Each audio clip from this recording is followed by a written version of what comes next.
boa tarde a todos.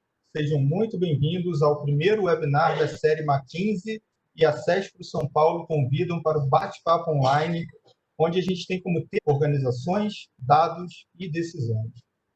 Essa é uma parceria entre a teoria e a prática na área de tecnologia da informação.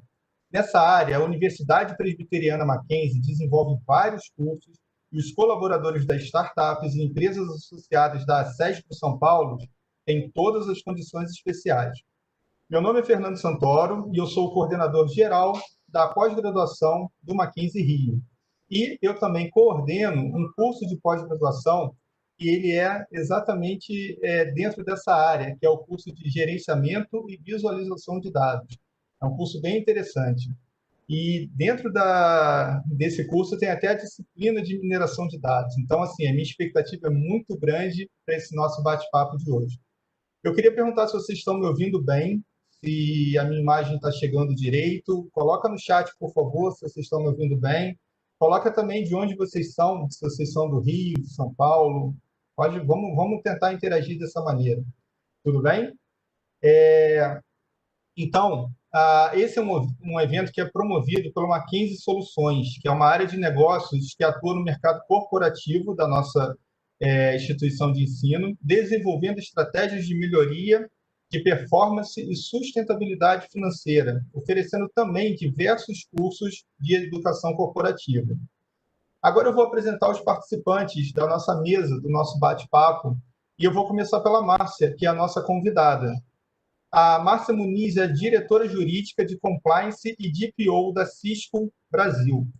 Ela tem 23 anos de experiência em liderança e implementação de departamentos jurídicos de grandes multinacionais. Ela tem experiência na gestão de área consultiva empresarial, contencioso de massa, contencioso estratégico, gestão de escritórios externos e implementação e gestão de programas de compliance e proteção de dados. A Márcia também é agente de compliance certificado pela American Society Compliance of Ethics e é certificada em segurança da informação. Ela também tem pós-graduação pela Sampo em Advanced Boardroom Program for Women. Bom dia, boa tarde, Márcia, tudo bom? Boa tarde, professor Fernando, tudo bem? Muito obrigada pelo convite do Mackenzie, da CESP, por estar aqui com vocês hoje, nesse bate-papo tão importante. Eu espero, realmente para mim é uma honra e eu espero que eu possa colaborar com vocês e aprender sempre, né? Porque todo evento, toda oportunidade de troca de experiências, não só entre palestrantes, mas sobretudo com a participação dos convidados, o que eu já não só digo a todos boa tarde, mas incentivo que participem bastante também com perguntas, comentários, também sempre enriquecedor para a gente. Então, muito obrigada. Então, dando continuidade, eu vou apresentar o nosso co-anfitrião, né, o nosso parceiro, que é o Marcelo Pássios, que é presidente da CESP São Paulo e diretor-presidente do ITI, Instituto Tecnológico de Inovação. O Marcelo possui sólida experiência no segmento de tecnologia, com conhecimento em gestão de OCPs e entidades filantrópicas, levantamento de programas incentivados, experiência em elaboração de projetos e programas de aprendizagem e pessoas com deficiências para cumprimento de leis de cotas. O Marcelo também atua no desenvolvimento de parcerias público-privadas em projetos ambientais para prefeituras e gestão de projetos sociais. E ele está à frente do ITI desde 2005. Boa tarde, Marcelo, tudo bom? Boa tarde, Fernando. Boa tarde, Márcia. É um prazer estar aqui com todos vocês, inclusive com as pessoas que estão nos acompanhando. A CESPRO hoje, inovando mais uma vez essa grande parceria com a Mackenzie, é uma novidade para nós, é o início de um novo linear, né? Começando com esse grande evento, numa série de webinars que nós vamos estar fazendo conjuntamente, e de sucesso. A Márcia, nossa diretora adjunta de assuntos jurídicos da CESPRO, e contando com a Cisco, uma grande associada, sempre presente e participando das atividades da CESPRO. É um grande prazer estar com vocês hoje e vamos para esse nosso grande evento juntos. Excelente. Também é uma honra estar fazendo parte dessa mesa.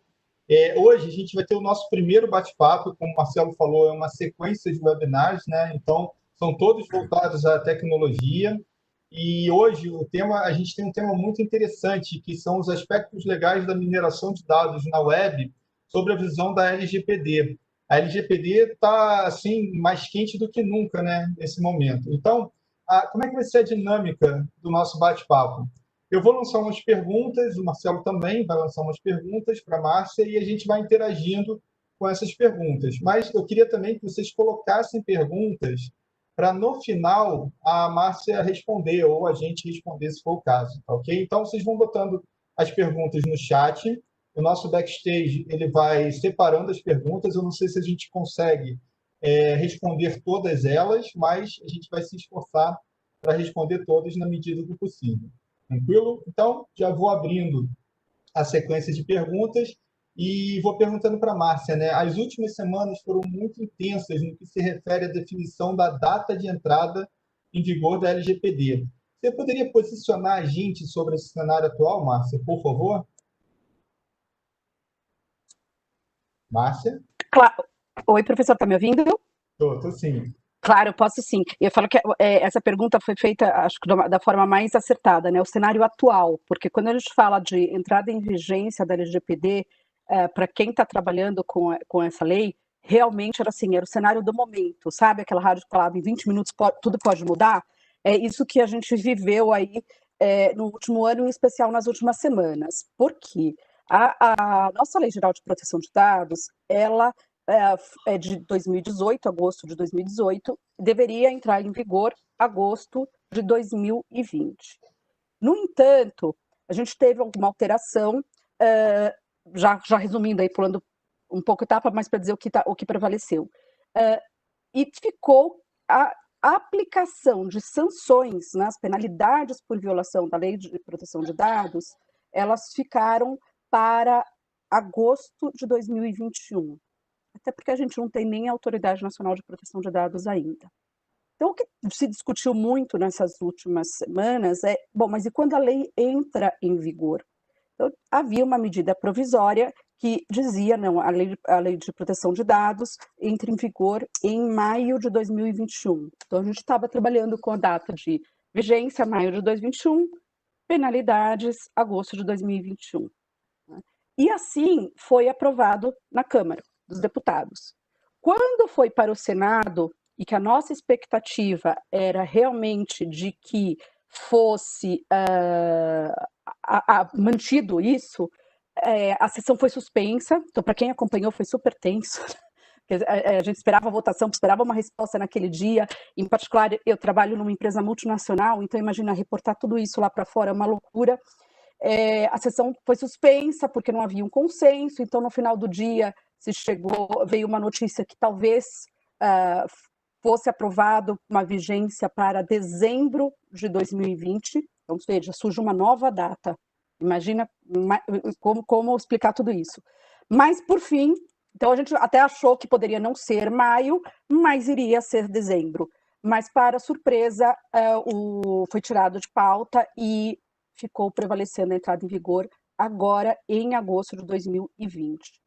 Não se sabe ainda o dia. Por quê? Porque tem uma questão aí legislativa, depende da data em que o presidente sancionar a lei, que essa medida provisória, que no final ficou sem o artigo de prorrogação, ela é convertida em lei, então. E isso tem um prazo máximo para acontecer. O prazo máximo é 18 de setembro. Pode acontecer antes, se o presidente assim o fizer. Mas o que a gente hoje pode dizer é que teremos a LGPD em vigor até 18 de setembro. Márcia, como é que você vê a questão das nossas empresas aqui no Brasil? Elas estão preparadas para a LGPD? Como é que elas estão hoje, no seu olhar? Ótima pergunta, senhor presidente. As empresas não estão preparadas, e eu afirmo sem medo de errar. Né? A maioria das é um pouco alarmante que a gente tem pesquisas que indicam que cerca de 70% das empresas sequer começaram a jornada de implementação de um programa de compliance. Então, essa informação por si só já é muito preocupante. Por quê? Como eu comentei, implementar um programa de compliance é uma jornada. Você não faz políticas, coloca lá um DPO e pronto, o meu programa está pronto. Tem toda uma fase de análise de risco, tem uma questão de mudar a cultura da companhia, que é muito importante, que você não faz do dia para a noite. Então, se a gente imaginar 70% sequer começou, imagina quanto tempo a gente vai ter essas empresas adaptadas. Aquelas que começaram não estão, das que eu conheço, a que tem o melhor percentual, e está em torno de 70% a 80% de adaptação à legislação. E também é muito difícil estar em 100%, por quê? Porque a nossa legislação ela tem vários pontos que dependem de regulamentação pela autoridade de proteção de dados. Então, se eu não tenho autoridade, não tenho regulamentação, eu também fico com o meu programa sem poder fechar alguns pontos. Então, não estar 100% não me causa preocupação. Me causa, sim, muita preocupação para quem não começou a jornada. E esse atraso, essas pesquisas, inclusive, elas já eram anteriores à pandemia. Mas, claro que com a pandemia, esse número piorou, né? Por várias razões. A primeira delas é corte de orçamento. Aí você tem, de um lado, o corte de orçamento, do outro lado, talvez a lei só entre em vigor o ano que vem. Então, toda essa bagunça aí legislativa também atrapalhou muito para quem é aí o encarregado de proteção de dados, né, o DPO, a conseguir os investimentos que precisava para seguir com a implementação do programa de proteção de dados. Mas, enfim, o que eu costumo dizer cada dia que a gente deixa de começar é mais um dia de atraso. Eu acho que todas as empresas estão atrasadas, algumas mais, outras menos. Mas o meu incentivo é comecem, né? E não acreditem em milagre. Outra coisa que a gente está vendo muito é, não vou implementar em 6 dias. Não acontece. Não vai acontecer. Eu falo que daqui a pouquinho a gente vai andar na rua, vai ver aquelas placas, sabe? Pai Ambrósio, tira nome de Serasa, seu amor de volta em 3 dias, cura frieira e implementa LGPD em 5 dias. Né? A gente daqui a pouco vai começar a ver isso também. Mas, assim, não existe. O que existe, e a gente pode falar disso mais para frente se for oportuno, ok, nossa, não fiz nada, entrou em vigor. O que eu devo fazer primeiro? Né? O que é mais relevante? Isso sim. Essa é até a pergunta que eu já ia emendar, né? Quais são as medidas emergenciais que essas empresas que ainda estão meio perdidas, elas devem focar? Tá. Bom, a primeira coisa, pela legislação brasileira, todas as empresas devem ter um DPO ou um encarregado de dados. Tá? Não sabemos se também vai ter alguma regulamentação posterior da autoridade, em especial para empresas de menor porte. E até o decreto que criou a autoridade expressamente fala que ela deve regulamentar quais são os critérios aí a serem exigidos de pequenas e médias empresas, né? Mas por hora todos precisam de um DPO. Então, o primeiro ponto é nomear essa pessoa. Aí todo mundo vai botar a mão na cabeça e falar, caramba, no meio da pandemia, a crise está me falando para contratar alguém. Calma. O DPO, ele pode ser qualquer pessoa, inclusive fora da empresa. Então, existe o que a gente chama de DPO as a service. Eu posso contratar alguém externo ou alguma pessoa jurídica, né, para fazer o papel de DPO. E esse papel, ele pode, num primeiro momento, ser acumulado com alguma outra função que já existe na empresa, que é o que aconteceu comigo. Eu até falo, eu não sou DPO, eu estou DPO.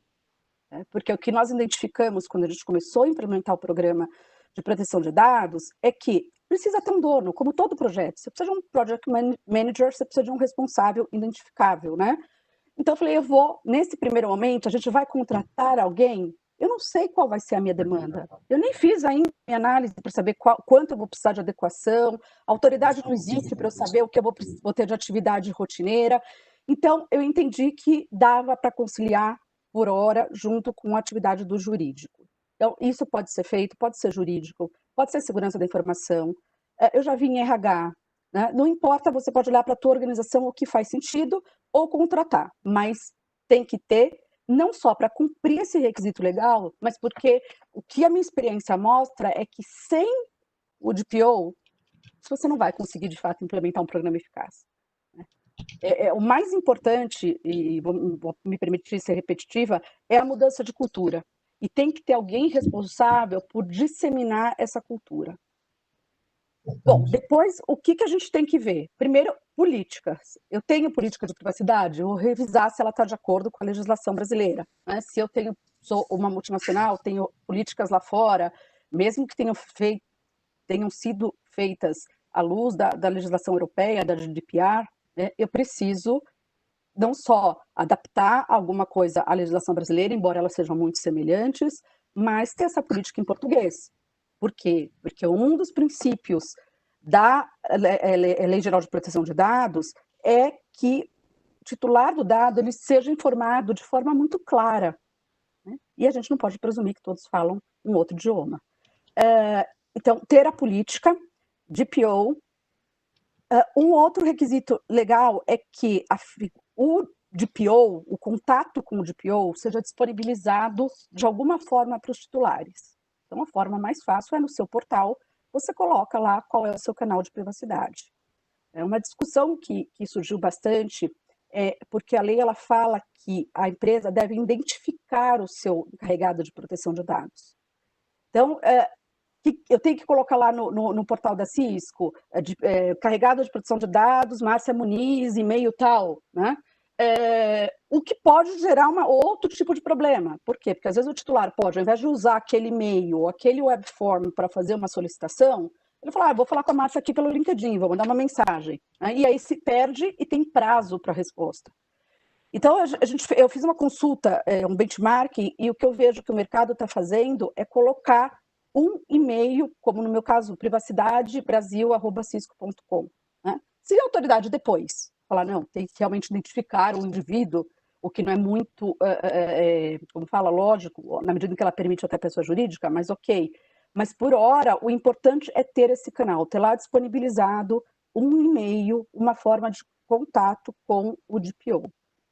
Legal. Gente, conforme vocês vão surgindo as dúvidas e as perguntas, vai colocando no chat que no final a gente vai liberar a gente vai selecionar algumas, né, perdão, e a Márcia vai responder, tá ok? Márcia, só para fazer um detalhe do que você falou, quer dizer então que se os desafios agora do DPO dentro das empresas aumentaram muito, correto? Com certeza. A posição do que existia antes do que tem hoje, vendo o que tem no mercado internacional pelo mercado brasileiro, vai ter que ser tudo atualizado hoje, a postura do DPO no Brasil. Na verdade, poucas empresas... profissão. Poucas empresas tinham, né, esse encarregado de proteção de dados, tinha a sua pessoa responsável por segurança da informação, que pode eventualmente vir a ser o DPO, mas esse perfil, que é uma formação, que lógico você tem que ter aspectos técnicos, mas você tem que ter outras habilidades aí que eu falo que prioritariamente comportamentais, eu diria, Marcelo, que é uma profissão nova, sabe? É uma oportunidade aí que surge de desenvolvimento, até porque, ainda que existisse uma figura semelhante sem um nome determinado pela lei, não existia a legislação. Então, essa pessoa precisa, no mínimo, de uma reciclagem. Legal. Bom, agora a gente vai entrar mais a fundo no tema, né, Márcia? O que muda na mineração de dados com a implementação da LGPD? Essa é uma excelente pergunta. Né? Muda e muda bastante, né? Porque, bom, mineração de dados é um tema que requer uma especial atenção. Por quê? Porque é uma zona, a gente tem que pensar que a legislação de proteção de dados, ela limita as hipóteses em que eu posso coletar e tratar os dados do titular.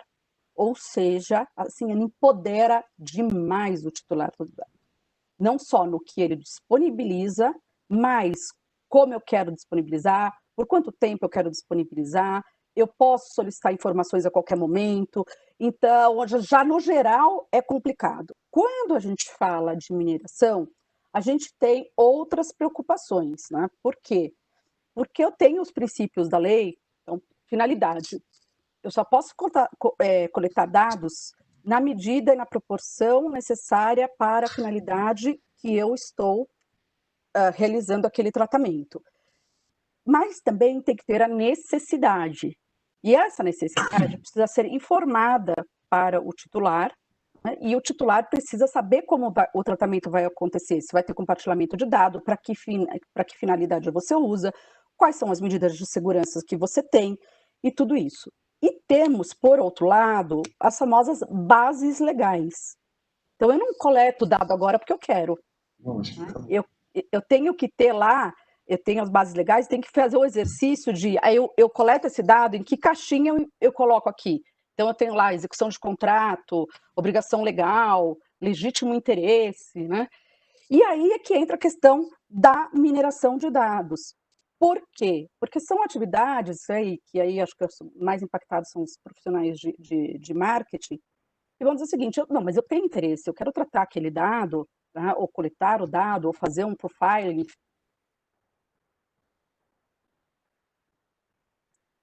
Opa, perdão, sem querer apertar aqui. Interessa para que eu desenvolva o meu produto. Né? Mas isso é uma zona cinzenta. O ideal, o correto, que você vai mais imaginar, até porque, por exemplo, na Europa você não pode fazer isso, né?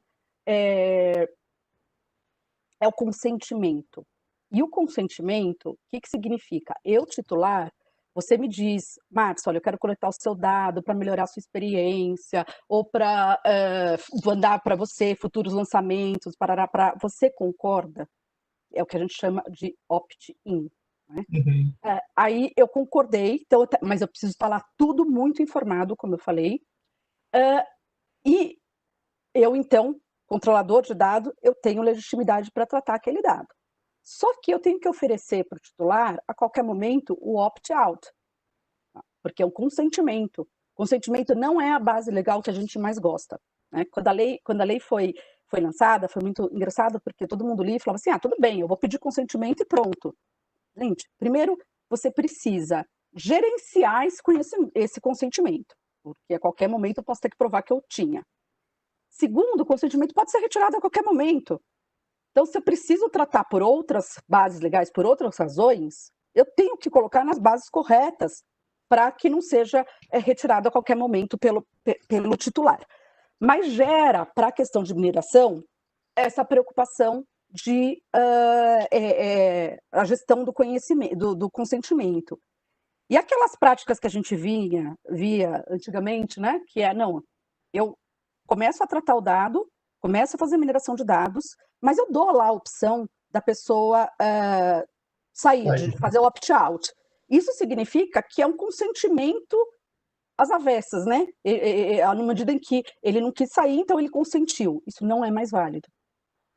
Eu tenho que ter o consentimento livre e informado.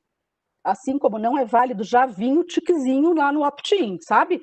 Eu te dou a opção de fazer opt-in e opt-out, mas já vem lá marcado o opt-in, que a gente vê que é bem comum. Então, isso também vai mudar muito, assim, já o design, né, dessa prática, a forma com que isso vai ser feito, as hipóteses em que são cabíveis, como eu falei, o ideal é o consentimento, e também acaba com aquela história de, eu vou vender meu mailing, né? Vou alugar, porque o fato de eu autorizar o Fernando a usar o meu dado para uma determinada finalidade aí de promoção de cursos do Mackenzie, não diz que eu autorizo que ele venda para a CESPRO para oferecer a associação, por exemplo. Então, isso é outro ponto que tem que ter muito em mente. Então, acho que esses são os maiores impactos, mas eu não tenho a menor dúvida, professor, de que, de fato, vai ter um impacto, como já está tendo, né, um impacto aí bastante relevante. E aí, aprofundando mais aquela técnica de web scraping, né? A galera fica capturando coisa em rede social, a LGPD vai entrar forte também, né? Nessa questão, né? Com certeza, né? Essa prática, a famosa raspagem de dados, né? Isso. Que eu comentei na Europa, por exemplo, não é permitido. Isso a gente tem isso é um ponto interessante que o professor tocou, porque surge muito essa pergunta. Mas se o dado é público, se está lá, a pessoa colocou, eu posso fazer o que eu quiser. Não. A LGPD deixa isso muito claro. O meu dado eu posso ter colocado público no meu perfil de LinkedIn, no meu perfil, sei lá, da CESP, por exemplo, ou da própria Cisco, isso não significa que você possa coletar esse dado e começar a tratar, né? Então, hoje, quando você faz essa raspagem e coleta dados que são públicos, isso já não vai mais ser possível. Você vai precisar voltar um pouco nas hipóteses que eu comentei anteriormente, né, de ter um consentimento de fato, ou de ter um legítimo interesse. E também uma outra coisa bem importante, a gente tem que saber que a nossa legislação ela tem um princípio, que chama o princípio da minimização de dados. Então, eu coleto dado minimamente, o mínimo necessário para a finalidade. Isso é uma coisa interessante, porque não está na nossa cultura, né, professor? Sim. Nem da nossa, nem da empresa. A gente fala que a gente vai comprar um sapato, pergunta o nome do pai, da mãe, aniversário, onde você mora, e a gente preenchia isso. Hoje não, hoje a gente já começa a perguntar por quê. Mas a gente fornecia os nossos dados com muita facilidade. E quem coletava, né, também coletava naquela cultura de deixa eu pedir o máximo possível, depois eu vejo o que eu vou usar. Isso precisa mudar e também afeta essa questão do web scraping, de ter em mente ainda que você tem aí um legítimo interesse, um consentimento, mas de minimizar a coleta dos dados. Com certeza. E, assim, quais são as principais orientações que o setor jurídico ou compliance da empresa devem passar para os colaboradores que trabalham com mineração de dados na web? Professora, primeira coisa, precisa investir muito em treinamento. O que eu disse no começo, vou insistir, vou repetir várias vezes, porque de fato o mais importante é mudar a cultura. E quando nós fazemos os gaps analysis, a gente percebe muito que, primeiro, os riscos associados a uma violação de LGPD, eles são muito relevantes no mundo offline também, não só no mundo online. E aí está ligado diretamente a comportamento. Com relação a quem trabalha com a mineração, você vai além, porque não é nem só o comportamento, o próprio escopo, né? O próprio, como eu comentei, o design do teu produto, da tua forma de trabalhar, ele vai mudar. Então precisa de muita comunicação, muito treinamento, mudança mesmo de mindset, né? E adaptar a tudo isso que já foi falado com relação aos princípios e a questão de base legal. E um ponto muito importante, a gente tem que pensar que o titular do dado, ele tem, como eu falei, ele está super empoderado. Nós, né? Também penso como DPO, mas também sou titular de dado. Eu tenho direito de perguntar para qualquer empresa, que dado você tem meu? Esse dado não está correto, corrige. Esse dado aí, eu não, era com base no consentimento, eu quero revogar. E a empresa tem prazo para responder isso. Hoje a gente fala um prazo ali de 15 dias. Se eu não estiver muito preparado, eu falo, como eu comentei, dos pontos prioritários aí para adaptação é você ter o canal disponibilizado para o encarregado de dados, mas não adianta nada se eu não tenho por trás todo o meu sistema adaptado no momento em que eu recebo um pedido de que dados você tem meu, como é que eu busco isso e respondo rapidamente? Como eu corrijo uma base de dados? Como eu apago? É um ponto muito importante que vai ser objeto, acho que de bastante atenção para quem trabalha com mineração de dados, é a questão do que a gente chama de legado. Tá bom, Márcia, falamos como é que eu vou fazer daqui para frente. Mas aquele monte de dados que eu já tenho, o que eu faço? Eu posso ter, não posso ter, né? Então, a primeira coisa é olhar e ver se você ainda precisa. Não precisa, apaga. Primeiro ponto. Não precisa esperar a autoridade vir dizer nada, porque dado é radioativo. Fica mais longe possível, né? Porque você pode ter ali um vazamento, então que você tenha o mínimo que você precisa para trabalhar. Então, olhar já um pouco para trás e ver o que não é mais necessário. E depois, a própria autoridade vai regulamentar essa questão de como fica o que você já coletou e que, por exemplo, hoje precisa de consentimento, mas lá atrás não teve, ou teve um consentimento presumido. Isso vai ser objeto de regulamentação, mas deve ser também um ponto de bastante atenção para quem trabalha com mineração e para a área de compliance. Entendi. Márcia, a gente viu que tem um estudo da Cisco que fala que a privacidade compensa, né? E que para cada dólar investido há um retorno de $2,70. Você pode comentar um pouco mais sobre isso? Como é que é visto isso? Posso sim. Marcelo, esse relatório, aliás, é muito bacana. Depois eu não sei se a gente pode... Oi? Travou, eu acho. Acho que travou. Márcia? Ela está entrando, gente. Enquanto isso, vão colocando as perguntas que a Márcia já está voltando. Deixa Já eu tem só... várias, né, Fernando? Já separei algumas. Deixa eu só ver se a Márcia está voltando. Só um minuto, pessoal.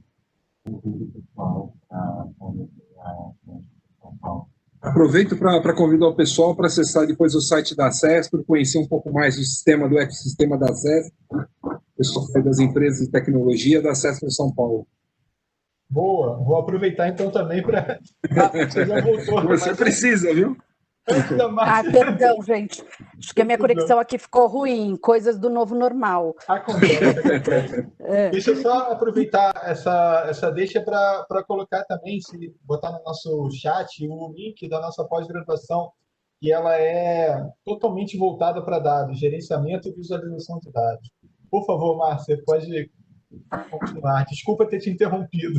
Imagina, é a minha conexão que ficou ruim. Eu até botei o óculos aqui para conseguir enxergar o site. Então, esse relatório, Marcelo, eu não sei se você está comentando da última versão de janeiro de 2020, porque eu não me recordo exatamente esse percentual que você comentou, né? Mas ele é muito bacana e ele mostra que a gente está passando, a gente não Brasil, mas o próprio mundo, né, começando aí pela legislação europeia, a migrar da área do nice, né? É bom, é agradável, é aconselhável ter boas práticas e investimento em segurança, para o must have, né? Eu tenho que ter, porque realmente eu estou uma exposição a diversos riscos de penalidade, sobretudo reputacional. Aquilo que eu sempre falo, a gente costuma dizer como empresa, independente do segmento, olha, clientes, eu cuido dos seus dados como eu cuido do meu. Né? Aí eu vazo os meus. Como é que fica? Então, eu tenho toda essa questão aí reputacional. Então, ele mostra, o que essa pesquisa mostra? Uma pesquisa feita com, acho que, 2.800 profissionais na área de segurança da informação, em 13 países, e ela busca mostrar que não só é vantajoso ter esse investimento em segurança de informação, né, nas soluções de segurança, porque você vai ficar aí compliant com a legislação, mas porque você tem associado a isso ganhos para o negócio. E quais são esses ganhos? Primeiro deles, é óbvio, financeiro, porque eu estou evitando penalidade. E lembrando que não é só, na nossa legislação, penalidade não é só financeira. Eu posso ser, inclusive, suspenso ou impedido de processar os dados. Aí imagina você, se eu sou uma empresa que o meu core business é esse, né? E eu fico impedido. Então, tem essa questão de vantagens financeiras, a questão de um diferencial competitivo. Hoje, a gente vê claramente que empresas que têm certificações de segurança, ISO, elas começam a terem preferências nos processos de solicitação de propostas, nos processos de concorrência para a seleção de fornecedores. Além disso, tem uma questão também que o relatório levanta, que ele chama de agilidade nas vendas, né? Porque você consegue, o cliente, e cada vez mais ele vai querer saber, como eu disse, ok, você precisa do meu dado, como é que você protege o meu dado? Como é que você oferece segurança, que também é um dos princípios da legislação. Quando eu tenho uma certificação, quando eu fiz os investimentos necessários, tenho uma certificação, eu consigo demonstrar isso muito mais rápido para o cliente. E aí a decisão de compra ela é muito mais tomada mais rapidamente em seu favor. Teve até uma pesquisa recente aqui no Brasil e acho que 80% dos consumidores entrevistados disseram que deixariam de comprar de uma marca que tivesse tido um problema de vazamento de dados. Então, Oi, professor? Não, isso é muito importante, muito importante. Vocês estão me ouvindo bem? Porque agora o professor eu ouvi Sim, cortado. Tá. E também por uma questão de inovação, né? E quando você consegue ser mais inovador, além de associado a tudo que eu já falei, você se torna muito mais atraente para investidores. Então, acho que esse relatório, e aí volto a falar, depois eu posso compartilhar aqui o link essa última versão, ele traz bem detalhado cada um desses tópicos que eu mencionei, né, ele traz bem detalhadamente para poder demonstrar aí o retorno de investimento nas soluções de segurança de tecnologia. Perfeito, perfeito. E assim, para finalizar a nossa lista de perguntas, vamos dizer assim, né? Eu queria que você passasse um pouco da sua jornada. Como foi a sua jornada de implementação da proteção de dados? E também, assim, quais são as lições aprendidas, assim, o feedback que você pode dar da sua jornada mesmo. Tá. Bom, a minha jornada, ela teve uma primeira surpresa. Que foi, eu realmente imaginei que, como a gente já tinha passado por essa experiência na Europa, já temos um programa bastante robusto na Europa, eu fosse ser um pouco copy-paste. Né? Então, eu tenho que confessar aqui para vocês, seria uma vergonha, que quando eu aceitei cera de PO, eu também achei que ia ser moleza. Né? Então, o primeiro ponto da minha jornada e da minha surpresa é que não é. E, de novo, está ligado ao quê? A cultura. A gente percebe que na Europa foi muito mais voltado à questão de privacy by design para produtos, a questão dos dados de indivíduos externos à corporação, mas não foi tão voltado, por exemplo, para a questão dos empregados. E lei de proteção de dados, gente, não protege só o dado que está online, como eu disse, e não protege só o dado de cliente. Tem muita gente que associa proteção de dados com código de consumidor. Não, dado de qualquer indivíduo. A única hipótese excluída é o que a gente chama de tratamento doméstico, é aquele que não tem fim comercial. Fora disso, todos estão sujeitos à lei de tratar os dados de todo e qualquer indivíduo que ela colete ou armazene, independentemente de qual é o relacionamento que ela tem. Então, essa minha jornada, nesse sentido, me surpreendeu, então, que eu percebi que eu tinha um trabalho muito grande a ser feito na área de RH. E por quê? Porque lá fora você não vê empregado processar empregador.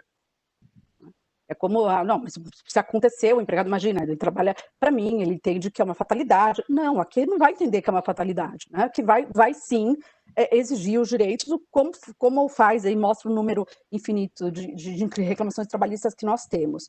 Então, essa jornada me surpreendeu nesse sentido, me surpreendeu muito também na fase de identificação dos fluxos de dados, o volume, eu esperava um volume infinitamente menor.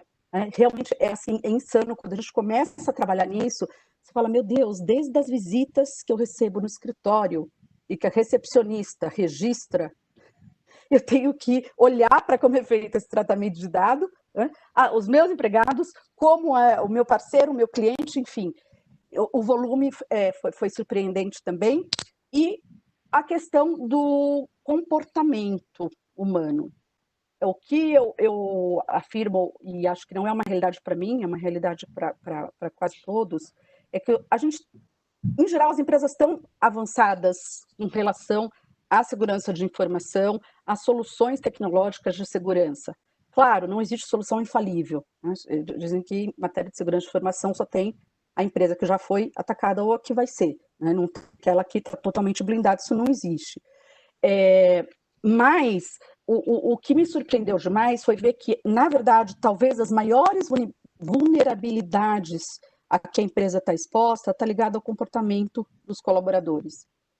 É aquele colaborador que, embora a empresa tenha o seu sistema oficial de backup, ele faz backup externo. Né? E a maioria faz, é incrível. Por quê? Porque, não, o backup externo está aqui, ó, eu posso pegar, né? É meu, eu sei que está aqui. História de que vai para a nuvem, vai que falha. É o comportamento de quem deixa a impressão na impressora, quem esquece no carro, quem usa o seu próprio equipamento. Não é? Muitas empresas têm a política de bring your own device. Então, está muito ligado aí ao comportamento. Eu costumo dizer que nosso programa de proteção de dados, por mais robusto e eficaz que ele seja, ele é colocado à prova todos os dias pelos nossos próprios colaboradores. Entendi. Bom, por favor, Marcelo. Não. Fica à vontade, Fernando. As colocações. Eu ia falar que a gente ia começar agora as perguntas do nosso público, né? Então, o Marcelo Almeida, ele perguntou: o meu segmento é o de saúde. Trabalho essencialmente com dados públicos, ANS, Ministério da Saúde. Esse dado já não tem dados de pessoas. Ainda assim, tenho que me preocupar com processos de mineração e outros processos de Big Data? Bom, eu não sei se eu entendi corretamente a pergunta. O que existe na legislação é a questão de obrigações legais. Então, se são dados que eu tenho que reportar, né, por uma questão de cumprimento de normas de ANS e etc., eu vou continuar fazendo. Eu estou autorizado legalmente a fazer, respeitados os outros princípios, né, ou de minimização e etc. Mas eu tenho essa autorização legal, essa base legal para tratar o dado. Entendi. O Jadus Manga, ele pergunta como se aplica a LGPD para captura de dados gerais de empresas e não de pessoas físicas. A Lei Geral de Proteção de Dados, ela não se aplica à pessoa jurídica. Ela só se aplica à pessoa física. É dado de pessoa física. Agora, importante saber que é todo e qualquer dado. E a lei fala dado que torne, que identifique a pessoa ou a torne identificável. Então, quando eu falo Fernando Santoro, não tem a menor dúvida que eu estou identificando. Agora, se eu falo, olha, aqui neste painel tem uma pessoa de camisa listada, branca, fone, eu estou dando informações que o tornam o Fernando identificável. Então, essas informações também são protegidas. Como eu falei, informações públicas do Fernando também, e informações comerciais também.Essa é uma dúvida que surge constantemente. Mas o business contact, né? Eu tenho o e-mail do Fernando, mas é o e-mail do Mackenzie, esse eu não preciso me preocupar. Não, hoje a legislação não faz distinção. Se é um e-mail que identifica, ou porque vai chegar para o Fernando, pessoa física, é também protegido. Das empresas, não. Quando eu busco o dado da empresa, não. Outro ponto importante quando a gente fala disso é que a empresa, ela tem o seu representante legal, né? Então, temos que tomar cuidado, porque eu assino um contrato com uma empresa, por exemplo. Eu não tenho que proteger o dado da empresa, a razão social da empresa, mas eu tenho que proteger o dado da pessoa física que está lá identificada como representante legal. Entendi. Bom, vamos lá. A Fábia Reguini perguntou: as empresas de pesquisa de mercado deverão pedir autorização para cada pessoa entrevistada? Se sim, o consentimento será armazenado por quanto tempo? Uhum. Bom, o consentimento, sim, e o consentimento ele tem que ser armazenado durante todo o ciclo de tratamento de dado. Os dados, eles têm ali um período que se encerra a fase de tratamento. Ou se encerra porque retirou o consentimento, então você vai ter que deletar, ou eu vou fazer o quê? Anonimizar os dados. O que aí sim é possível eu continuar tratando. Por quê?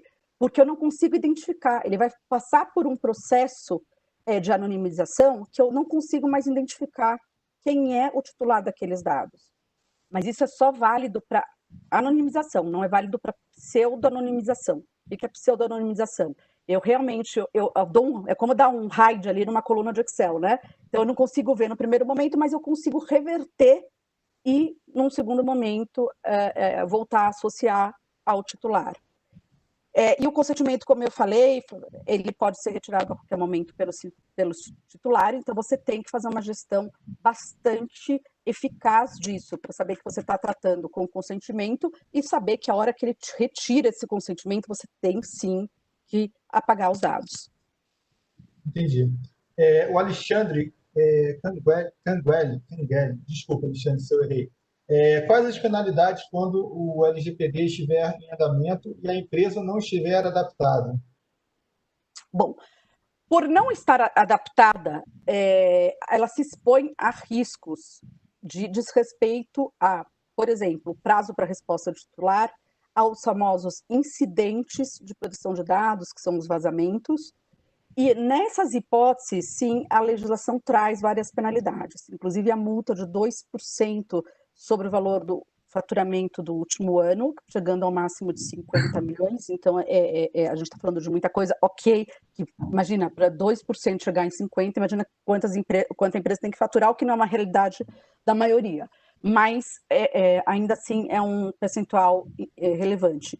Bem como não só poder ter que corrigir a sua base de dados num prazo determinado pela autoridade, mas chegar até mesmo a, como eu disse, ser suspensa ou interrompida a atividade de coleta e tratamento de dados. Entendi. Vamos lá. O Caíto Aguilar, ele perguntou: com o novo princípio de portabilidade de dados que permite ao titular a transferência de seus dados pessoais para outro controlador, como fica a questão do legítimo interesse? Tenho que suspender o serviço prestado nesse caso? E com relação aos termos contratuais para o cumprimento do contrato? Bom, com relação ao legítimo interesse, a portabilidade ela é assegurada pela legislação sempre. Então, se o titular ele requer a portabilidade dos dados, você deve fornecer, né, numa forma ali que seja executável em qualquer meio eletrônico, até que também isso é pendente de maior regulamentação pela autoridade, mas no momento em que ele está pedindo a portabilidade, em geral ele vai retirar o consentimento. Se você tem o legítimo interesse, em tese você permanece tendo e poderia tratar. O legítimo interesse, ele autoriza o tratamento. O grande problema, de novo, é que legítimo interesse é uma coisa que não é tão fácil de provar. Legítimo interesse, você tem sempre que fazer um teste de balanceamento, né? Até que ponto, de fato, esse interesse ele é realmente legítimo, eu preciso, versus aí os direitos do titular. E também você fica sempre sujeito a que a autoridade te solicite um relatório de impacto. Quando a gente faz um tratamento com base no legítimo interesse, essa é também uma implicação. Entendi. Vamos lá. Álvaro Veiga perguntou: Márcia, qual a sua opinião sobre mailing lists adquiridas externamente por uma empresa? O que deveria ser feito? Ao meu entendimento, ou seria requisitado consentimento direto, ou a empresa na qual foi comprada essas informações deve prover todas as evidências do mesmo. Acho que você já até falou alguma coisa referente a isso, né? Eu não concordo totalmente com o que ele colocou, sim. Eu posso coletar e no momento em que eu coleto, eu faço, o cliente faz o opt-in, o titular faz o opt-in, está lá explicando claramente que eu vou compartilhar, né, vender com empresa XYZ e ele fez o opt-in sabendo disso. Aí eu posso. Agora, se você vai comprar esse mailing e você não tem isso, não faça, porque o teu tratamento passa a ser um tratamento ilegal. Ótimo, com certeza. O Fernando Galina, ele pergunta, ele fala primeiro: pessoal, ótimo conteúdo, parabéns. Obrigado, Fernando. E a pergunta dele: no caso da área de saúde, onde é necessário se ter a base de dados sensíveis, inclusive com o histórico patológico do paciente por conta do prontuário médico, como seria aplicado o termo de consentimento, bem como a auditoria diante disso, salvaguardando os dados? Quer que eu leia de novo? Não, mas se quiser ler, pode ler. Vamos lá. Para ficar claro para todo mundo. No caso da área de saúde, onde é necessário ser a base de dados sensíveis, né? Inclusive com o histórico do paciente, e como seria aplicado o termo de consentimento diante disso, salvaguardando os dados. Tá. Bom, de fato, a área de saúde é uma área que tem uma complexidade bem maior, porque, só para contextualizar a todos, a nossa legislação ela traz uma categoria que chama dados sensíveis. Esses dados sensíveis são o que a legislação entende e busca proteger, aqueles que podem gerar algum tipo de discriminação. Então, como chama? Ai, meu Deus, fugiu a palavra agora. Qual é a sua religião, a etnia, dados de saúde, esses são considerados dados sensíveis. Dado sensível, você tem um limite menor para processar. Então, não tem, por exemplo, legítimo interesse.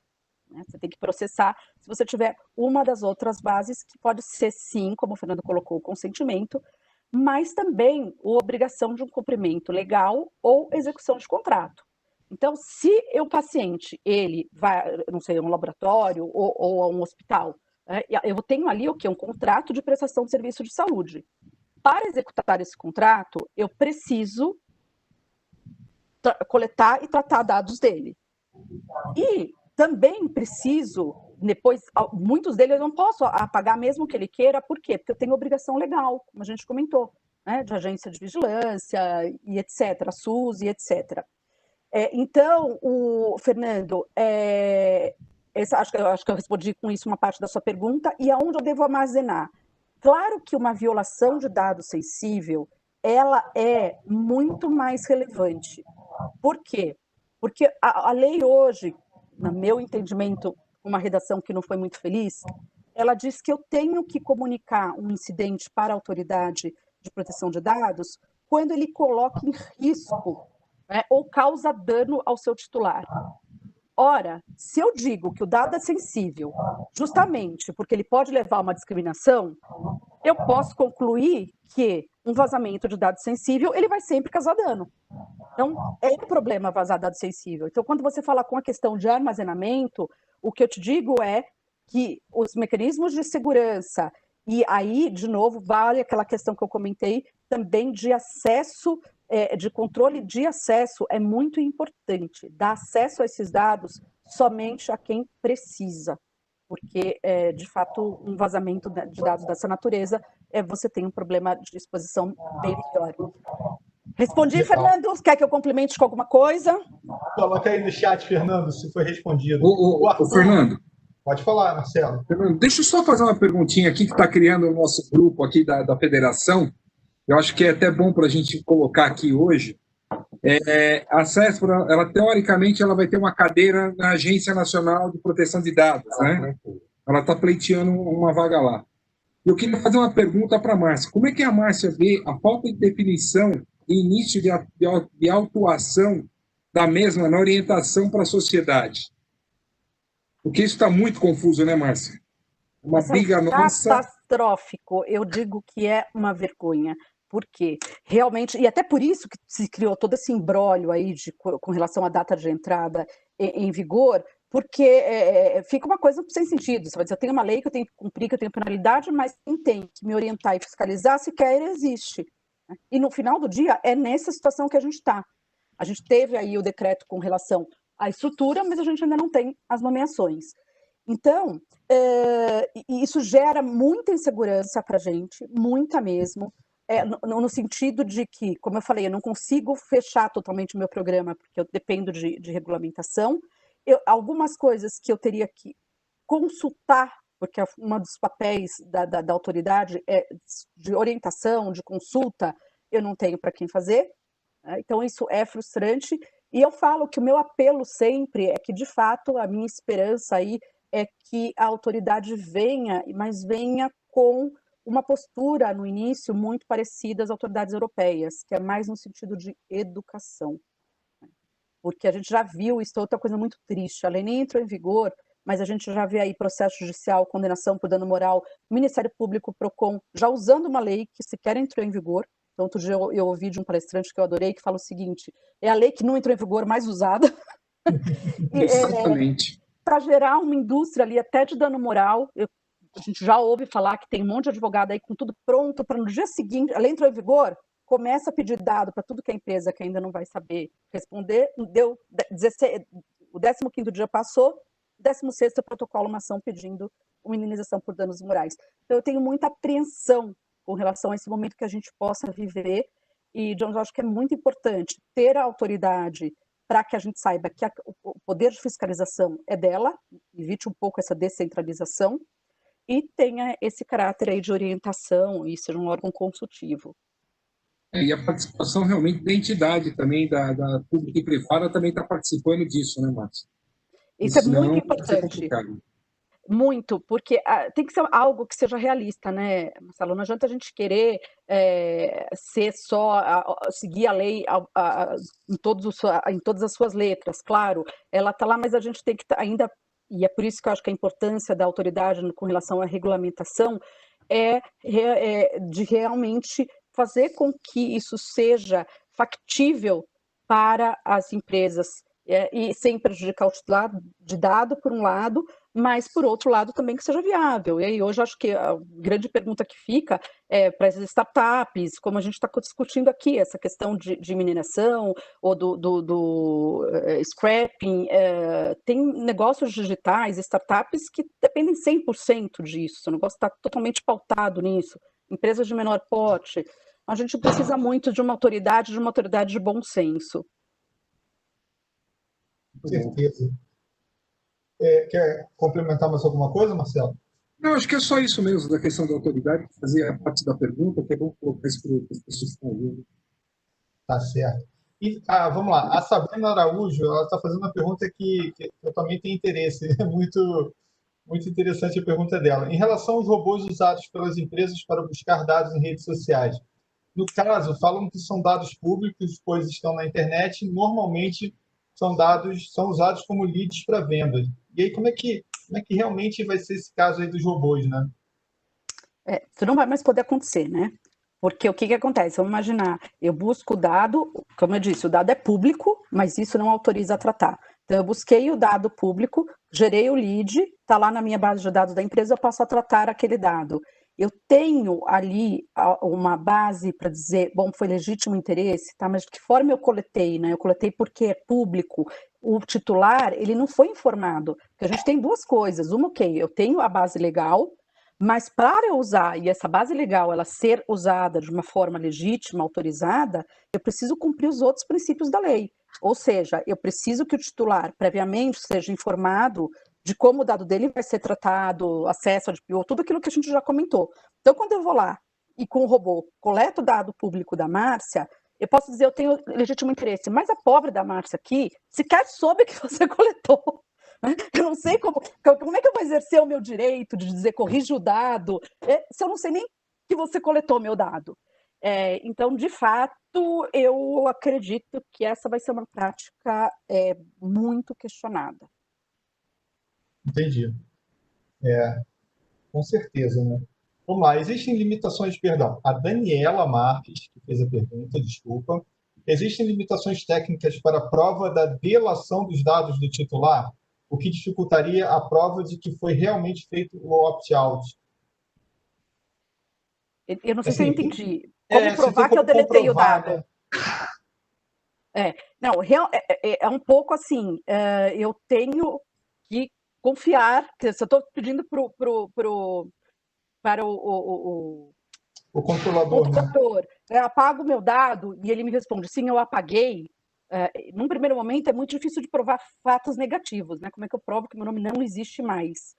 O que acontece, por exemplo, vou dar um exemplo aqui. Eu não sei se vocês já viram que tem vários links lá, consulta sócio, sabe? Eu sou representante legal da Cisco. Então, meu nome aparece sempre. E, obviamente, é uma exposição, eu sempre pedia para tirar. Aí, de fato, eu ia lá, consultava depois de uns 2, 3 dias, tirava. Esperava dar um mês, voltava. Então, o titular só vai saber em situações como essa, se ele voltar a ser procurado pelo controlador, ou se for uma informação que vai ser disponibilizada para consulta pública, mas não tem ali uma determinação técnica de como demonstrar que o dado foi deletado. Entendi. Agora, eu sei que a gente está em cima da hora, mas eu vou fazer um último comentário que também é importante, que é um tema que ainda me intriga. De repente, alguém tem algum input ou uma solução. A famosa questão de como eu vou saber que o titular, que está me pedindo para saber que dados dele eu trato ou apagar um dado dele, é de fato o titular do dado. Ainda tem isso, né? Porque aquele negócio, eu falo, é tão maluco que você, para apagar o dado, eu preciso gerar mais, né? Então, Fernando, você pede para eu apagar os seus dados, me manda a sua identidade para eu ver que é você. Né? E aí eu guardo isso, porque depois amanhã você disse que não era você, eu vou dizer que era, mas eu não posso mais guardar seu dado. Então é uma loucura. Então, como é que eu vou fazer isso? Né?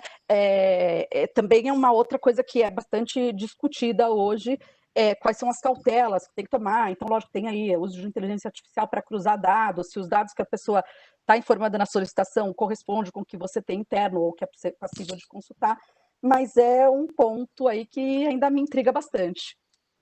Com certeza. Agora, eu vou fazer uma pergunta. Em relação, eu vi uma vez uma pesquisadora, ela fez um trabalho bem interessante sobre fake news e ela conseguiu reunir mais de 100 mil, ela conseguiu tratar mais de 100 mil comentários do Facebook, ela conseguiu fazer esse tratamento de dados. Após a LGPD, esse tipo de projeto, vamos dizer assim, esse tipo de pesquisa já teria dificuldade de ser realizada, né? Com certeza. Teve um caso assim, né, do Facebook também, agora eu não me lembro o nome desse caso, logo depois do Cambridge Analytics, e já foi um grande problema, e hoje, sem dúvida nenhuma, a luz da nossa legislação seria um grande problema. Certo. Vamos lá, mais uma pergunta. Fernanda Ramires. Márcia, como você vê o seguro da LGPD no Brasil? E o que você poderia indicar para as empresas e gestores se protegerem? Isso é um ponto bem importante, obrigada por trazer, Fernanda. De fato, como eu comentei, né, não existe sistema infalível, é como compliance, não tem. Você vai minimizar o risco de acontecer e você vai se preparar bem para caso ele aconteça. Então, ter um seguro, é lógico que é mais do que recomendável. E não só recomendável para que você evite a ocorrência com penalidades. E a gente tem que pensar que numa hipótese de incidente, gente, não é só os custos de penalidade para a autoridade. Eu ainda estou sujeito a processos individuais dos titulares.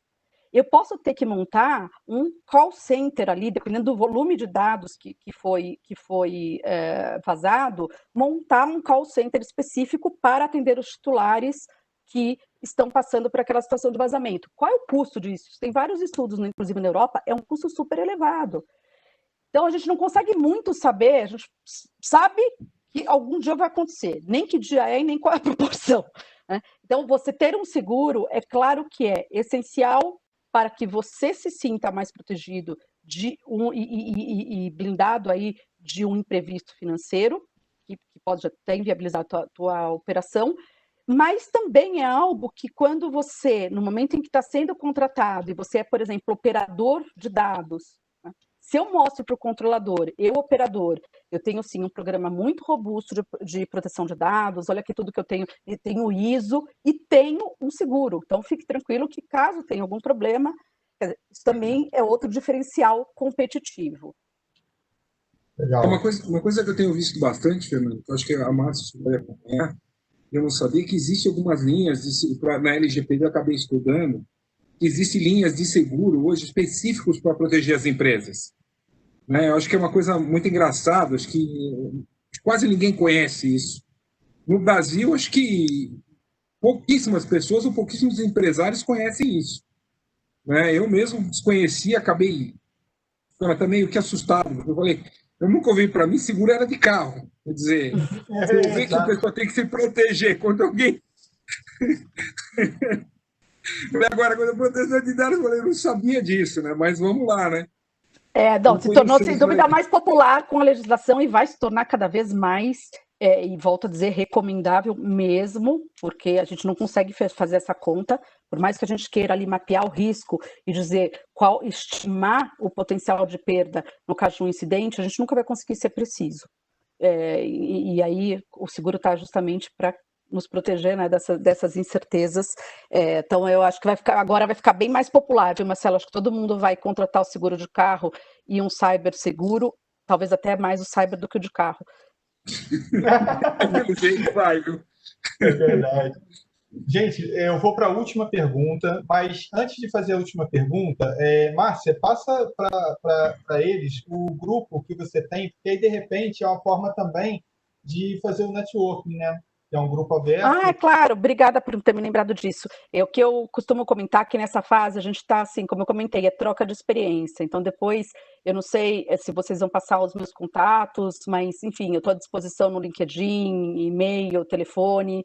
O mais importante é realmente benchmarking, é fazer conexão para ter acesso a informações que sejam boas informações. E nesse escopo, eu sou uma das fundadoras de uma iniciativa que chama LGPD Acadêmico. Então, nós temos um perfil no Facebook, LGPD Acadêmico, e uma página que é lgpdacadêmicooficial.com.br, e é uma iniciativa totalmente gratuita que é voltada justamente a fomentar essa cultura de privacidade, de proteção de dados e compartilhar muito material. Então, quem está começando aí, ou mesmo no meio da jornada, vocês vão ver que é um material, a gente recebe muito elogio, tem 10.000 pessoas seguindo, tem muito e-book, então convido a todos para conhecer também. Show. Vamos lá, vamos então para a última pergunta. Peço desculpas se a sua pergunta não foi mencionada, mas como eu falei, vamos deixar o canal aberto com a Márcia, vocês podem aderir ao grupo, que é bem interessante mesmo.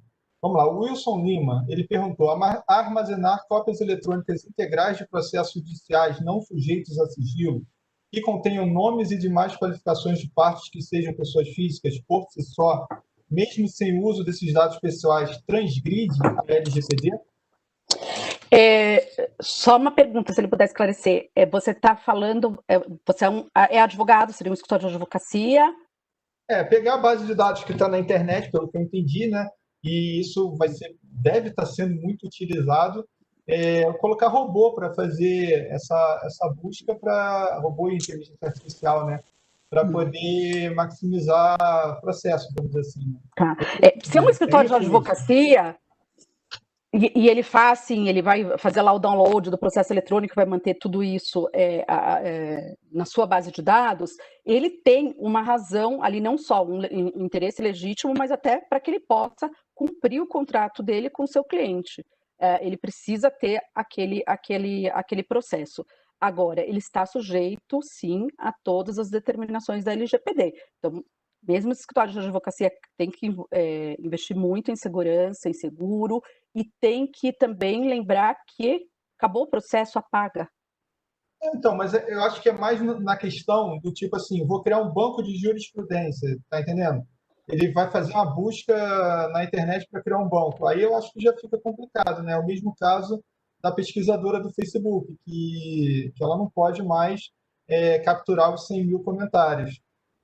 Precisava entender melhor, até depois, se ele quiser me mandar uma mensagem, a gente pode conversar melhor sobre isso. Preciso entender melhor exatamente o escopo. Tem lá algumas exclusões na lei, né? Se é interesse público, se é fins acadêmicos e etc. Então, precisa entender. Agora, se é realmente para fazer uma base para background checking, por exemplo, não, você vai ter problema. Tá certo. Então, gente, chegamos ao final do nosso evento, né? Lembrando, esse é o nosso primeiro webinar, é uma sequência de webinars que a gente vai ter, com foco sempre em tecnologia, dados e organizações, né? Márcia, muito obrigado pela disponibilidade, por você ter aceitado participar do nosso bate-papo. Muito obrigado mesmo. Eu é que agradeço a oportunidade e espero que tenha colaborado de alguma forma, mas é uma honra, me sinto muito honrada de estar aqui com vocês, com a Mackenzie e a CESPRO. Obrigada ao presidente Marcelo também. Obrigada a todos e desejo boa sorte aos nossos participantes. A todo mundo, né? Marcelo, é sempre uma honra e um prazer dividir evento com você e com a CESP São Paulo. Muito obrigado também pela nossa parceria. Eu estou orgulhoso dessa parceria. Márcia, muito obrigado por estar sempre à disposição nossa. Fernando, foi um prazer estar aqui hoje. E pedir a todos para acessar o site da CESP São Paulo para conhecer um pouco mais da nossa entidade, da associação e os trabalhos que nós estamos fazendo. Tá certo. Agradeço. E eu queria também agradecer a nossa equipe do Mackenzie Soluções, sem sombra de dúvida, se não fosse a nossa equipe do Mackenzie Soluções, a gente não teria esse evento, essa série de webinars. Muito obrigado pela participação de todo mundo. Agradecer também a equipe da CESP São Paulo. Foi uma sinergia muito interessante. Eu tenho certeza que essa parceria vai render ainda muitos frutos. Então, vamos encerrando o nosso bate-papo, né? Eu espero que tenha agregado valor para vocês. Eu espero que as dúvidas tenham sido, se não foram todas sanadas, mas em parte, né? E é aquilo, continuem a buscar informação. A Márcia deixou o canal dela aberto, isso é excelente. Muito obrigado pela participação de todos. E eu queria deixar também um recado, um último recado, né? O nosso próximo webinário vai ser no dia 17 de setembro e vai ser um tema também muito interessante. Vai estar ligado à cultura data-driven, vai estar ligado à transformação digital e inovação. Tá ok, gente? Então, uma boa tarde a todos. Mais uma vez, Márcia, muito obrigado. Marcelo, muito obrigado também. Vamos seguindo junto. Boa tarde a todo mundo, gente.